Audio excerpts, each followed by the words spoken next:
Let me be really real with you, okay? At some point in my life, I really thought that working harder was the answer. I thought that meant adding more clients, working longer hours, not taking vacations, staying up all night, eating less, all of that stuff. But I quickly found out that the truth is, if your income only depends on one thing or one service, you don't have a business, you have a job.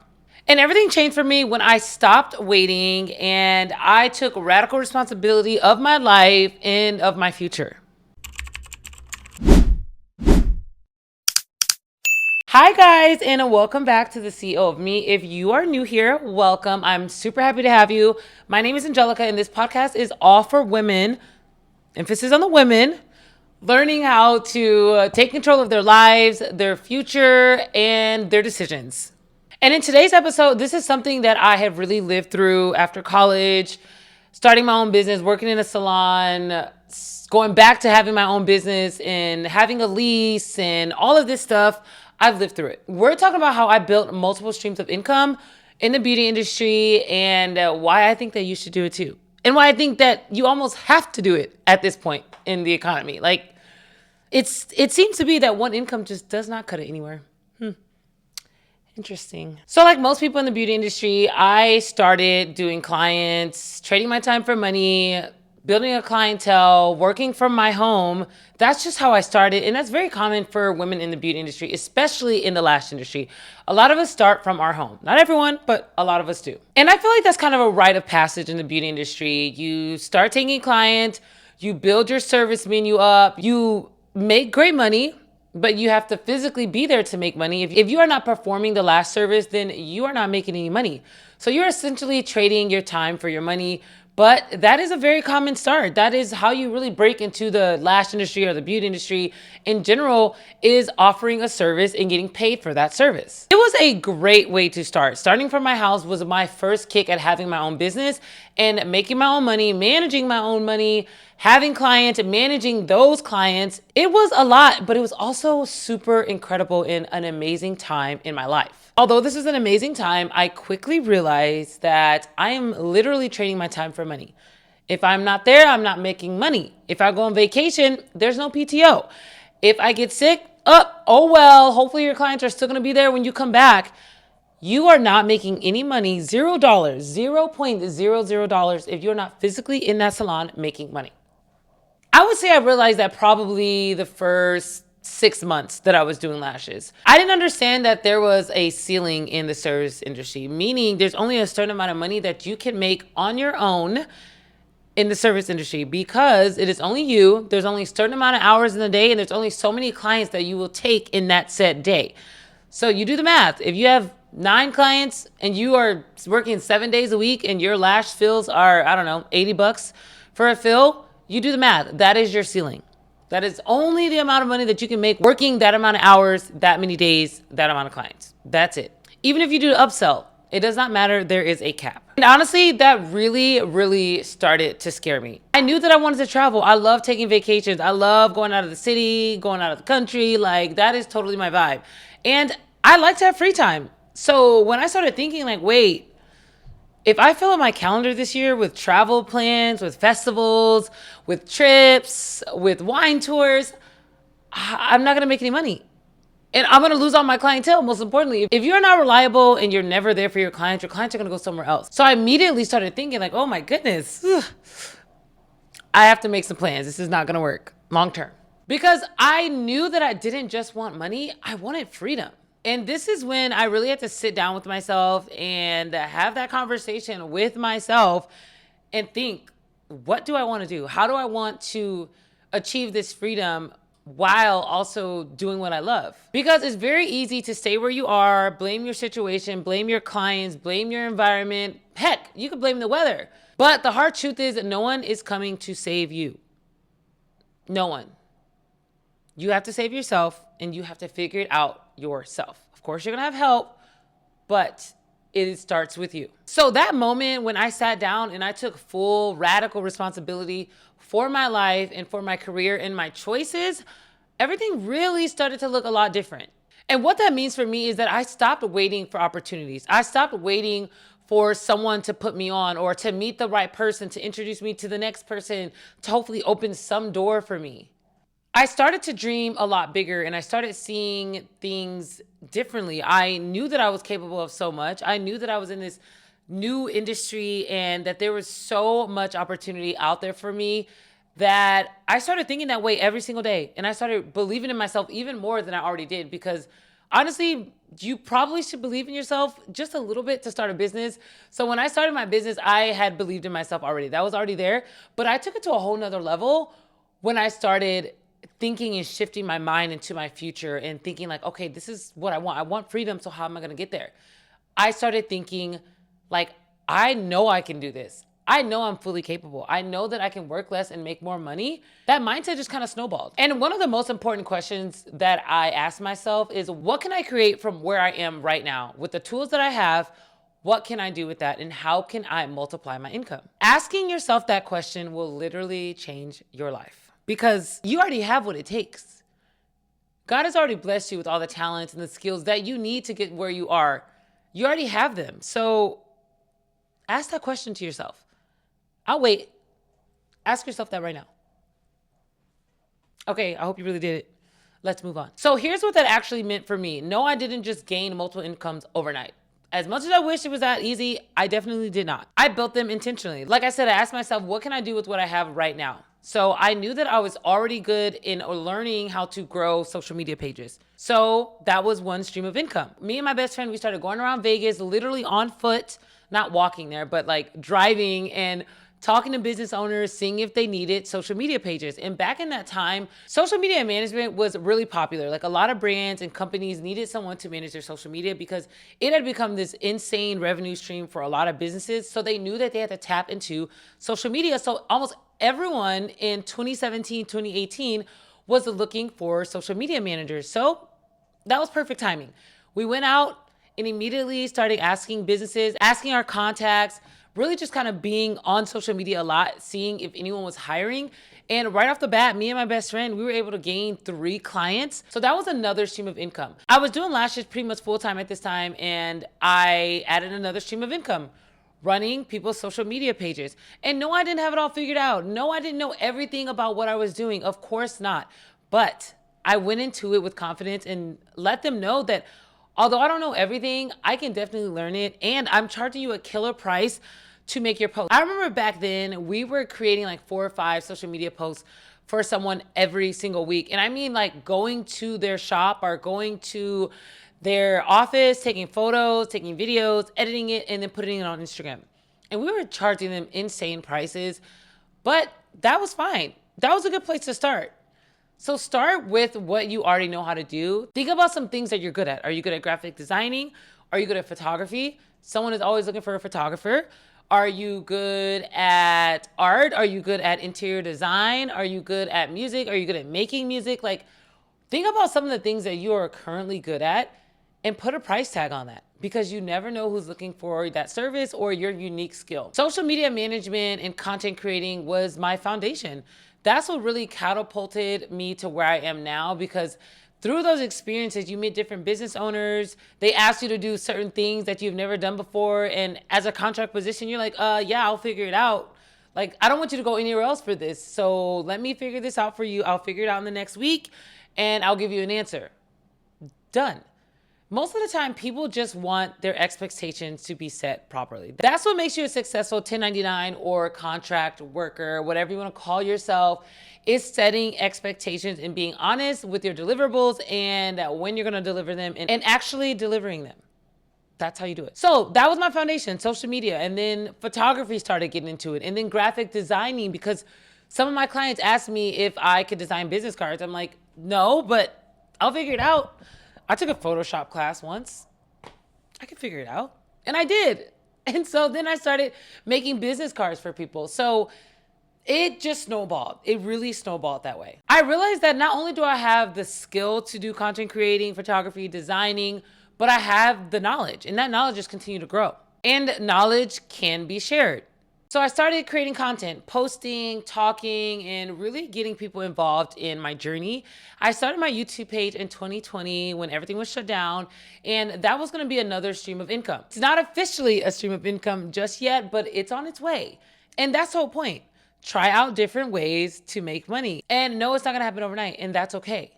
So the YouTube was another stream of income. Once I started seeing really good feedback from people, I was like, okay, in the future, I know I want to have my own classes. When I was working at the salon that I worked at in 2023, I was doing lash classes and I was traveling all over the world and I absolutely loved it. And so once I left the company, I knew that that was going to be another stream of income, teaching classes, offering online courses, offering online content. This is the part that I said about knowledge can be shared. And that's how you can make money from your knowledge and your experience and your skill set, is by sharing it, bundling it up, and giving it to someone.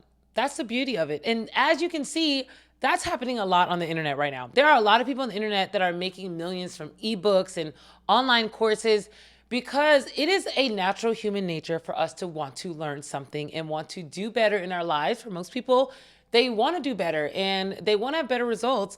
And so taking a course or downloading an ebook or downloading a checklist will help them get there.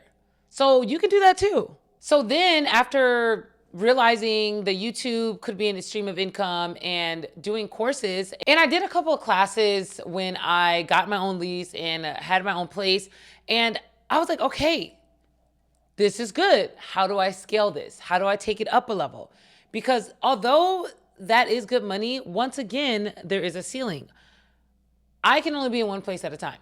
So until I have multiple girls traveling all over the country, training classes and charging, I don't know, 1,200 to 1,000, 1,000 to 1,200 per student, there will be a ceiling. So once again, I was like, okay, this is great. I love this, but how do I scale? Content came to mind. I made a workbook. I made a checklist. And although those aren't selling necessarily off the shelves, that is an income, that is a check that I am getting. So it's about your knowledge. Think about what you have, what you're good at, and what you could possibly bundle up, put it online, and sell it. I'm really, really passionate about education and teaching. And so I think down the line, that's definitely gonna be a more permanent stream of income for me, rather that is teaching people how to create their own workbooks or teaching people how to create their own courses. I really feel like that's something that people are always gonna want to learn how to do, is to take their ideas out of their head and package it and put it online. Once I started thinking about this scalability and realizing that I want to be online, I want to be able to make money in my sleep, as they say. I want to be able to be on a private island, check a couple emails, maybe do 1 or 2 Zoom calls, and be done for the day and still make money. So a light bulb went off and I was like, okay, that means I need to get products online. That means I need to also get my courses in a digital platform that allows people to download it and where I don't have to physically send it to them. Scale. That was on my mind. So with that, products was like the first thing. I was like, okay, I really love my lash bath, so let me do that. So I started selling and making my own lash baths. And then me and my sister, we have always wanted, well, her specifically, she's in the cosmetology industry. And if you haven't seen that YouTube video, go back to it. It is about Black women in hair, and I think everyone should watch it. So we started a hair company. That's another stream of income. And that's something that once it gets online, we're able to make money whenever. As long as we're promoting it properly, we are able to make money anywhere. So that's another stream of income. I said this twice already, but I'm gonna say it again. Think about what you are already good at, what you currently have, what you currently love, and think about how you can make money from that. That's it. How you can make money from that, and not only make money from that, but scale it and live the life that you want. Obviously, that is not for everyone. I'm not saying that that lifestyle is for everyone and you have to live that way. You don't. But if you are here and you're anything like me and you are trying to live freely and not have to physically be somewhere every single day to make money, then this is for you. Because the goal is to not just make money, is to be in control of your time. Because I truly don't feel that having to be present or somewhere 40 hours a week is just right to me. It feels so wrong.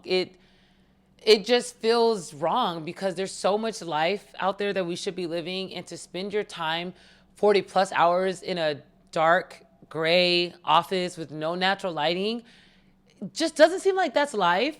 And I feel that there are other ways. And yes, I do believe that there are some people that absolutely need that structure. Yes, there are people that need that. But there are most adults that I feel that could work 2 or 3 hours in the morning at home, go into the office for an hour to do their meetings, and then go home, go to the gym, pick up their kids, make dinner, log in later that night, and get some more work done. Because who said that your creativity are only between the hours of 9 to 5? What if you are most creative early in the morning or later at night? That's when your creative juices are flowing. And that's when you feel like you can really, really engage and give the work your all. But instead, you have to be stuck in an office from 9 to 5, trying to force yourself to have this creative flow. And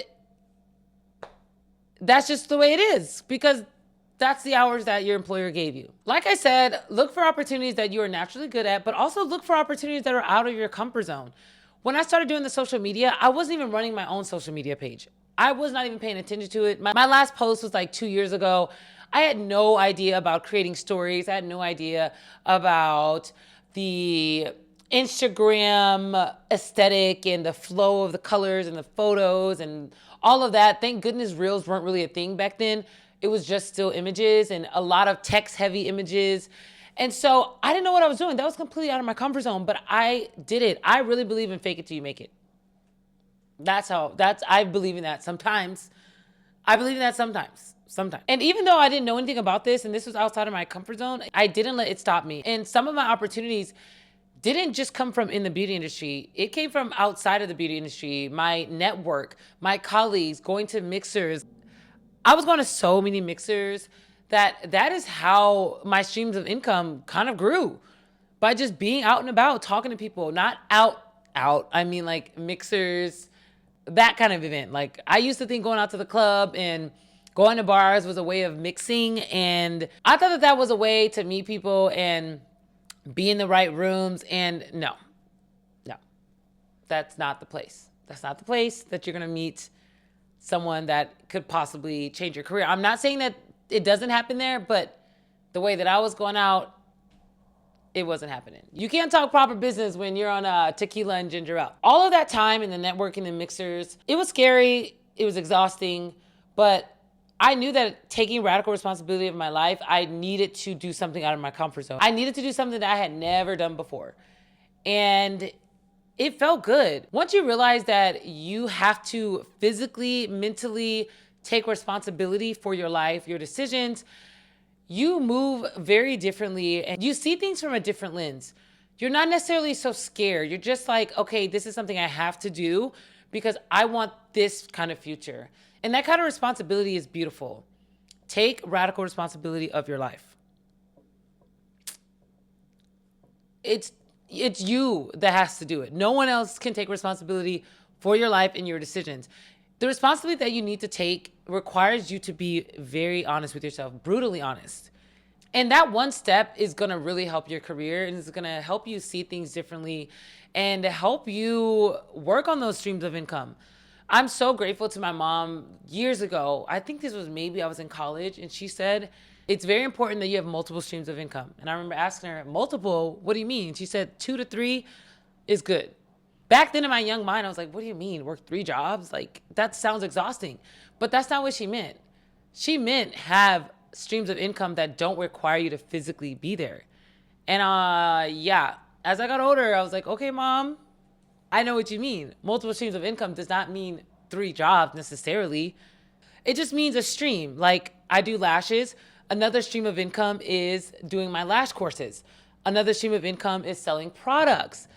It's a stream. It's not necessarily a new job or anything like that. It's a stream. And boy, did that change my life. Don't wait to feel ready. Don't wait to figure it out. Just move. Put one foot in front of the other. Multiple streams of income does not come from doing more. It just comes from thinking differently, being more strategic, and most importantly, always keeping your eyes on the prize and the end goal. Make decisions based off of your goals, not your emotions. Emotions come and go, they're fleeting, they're all over the place. Make your decisions based on where you want to go in life, not how you feel in that moment. Because it's so easy to get stuck saying, oh, only if I had more clients, I want more clients, I want to work longer hours, I just added an extra day on my schedule.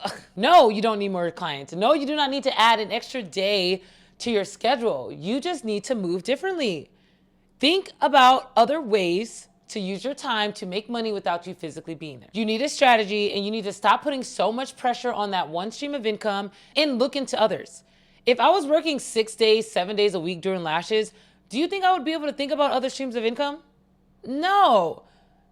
No. Do you think if I was working 6 days, 7 days a week, 10 hours a day, that I would be able to take on contract work? No. Stop putting so much pressure on one stream of income. You got to spread yourself out a little bit. Not too thin, but you do got to spread yourself out. Start building options. Start building options. There are so many opportunities out there with this beautiful internet. There's platforms to sell your art, to sell your content, to sell your courses. There's Etsy, there's Fiverr, there's Society6 where you can sell your art. There are so many ways now for you to make extra side money. So many ways. There's no excuse. We live in a beautiful time right now. We are living in an incredible time right now. Take advantage of it. In my last episode, I talked about the importance of women having their own money, and building these multiple streams of income is one of those ways that makes women so independent. Because when you have your own money, you have your own streams of income, and you are in control. You don't stay places that you don't want to. You don't stay places that you don't belong, and you just become a lot more powerful. And that is what I want for all the women out there. I want us to be powerful. So if you can take anything from this episode, let it be this. Start where you are. You don't need to wait. You don't need permission. It doesn't all have to make sense. You just have to take responsibility and be very, very clear about what you want your life to look like and what you want it to look like in the future. That is the biggest thing. Because the life that you want is not going to happen by accident. You have to be very, very intentional about the moves that you make and the way that you do it. You absolutely have to create it. If this episode made you pull on your heartstrings a little bit, then that is what I'm here for, and I'm super happy to hear that. If you have any questions, you can always send me a DM on Instagram, or you can write in the comments. I'm definitely here to help you guys, and we're here together. This is something that we need to do together. I really feel like when women come together, we are just a force to be reckoned with. So let me know if there's anything that you need help with or anything I can clarify, and I definitely will. So as always, thank you for being here. I love that you were able to share this time with me. And I hope that I see you on the next episode next week. Take care of yourself, show yourself some grace, and always, always be kind to yourself and to others. I will see you next week. Goodbye. Toodles. I don't know if I said this already, but love yourself. That's a big one. Bye.